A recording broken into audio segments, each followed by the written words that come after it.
അവർ ഒരു മതത്തിലും വിശ്വസിക്കുന്നില്ല. യഹൂദന്മാരല്ല, ക്രിസ്തുവിനെ അവർക്കറിയില്ല. നീ പോയി ക്രിസ്തുവിനെ അറിയിക്കുക.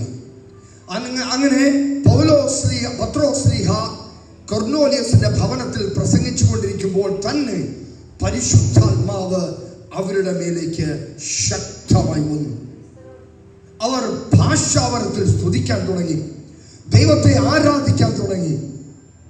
ശ്രദ്ധിക്കുക, അവരെന്ത് ചെയ്തു? ദൈവത്തെ പരിശുദ്ധാത്മാവിന്റെ ആ ഒരു പ്രേരണയാൽ കിട്ടിയ ഭാഷയിൽ അവർ ദൈവത്തെ ആരാധിക്കാൻ തുടങ്ങി. ദൈവത്തിനെ ആരാധിച്ചപ്പോൾ പരിശുദ്ധാത്മാവ് സാധാരണ ജാതികളായ വ്യക്തികളുടെ മേൽ കടന്നു വന്നപ്പോൾ യഹൂദ മതത്തിൽ ഉണ്ടായിരുന്നവർ വിസ്മയിച്ചു പോയി. അവർ പറഞ്ഞു, ഇതെന്ത്? ഞങ്ങൾ വിചാരിച്ചു ഞങ്ങൾക്ക് വേണ്ടി മാത്രമുള്ളതാണ് പരിശുദ്ധ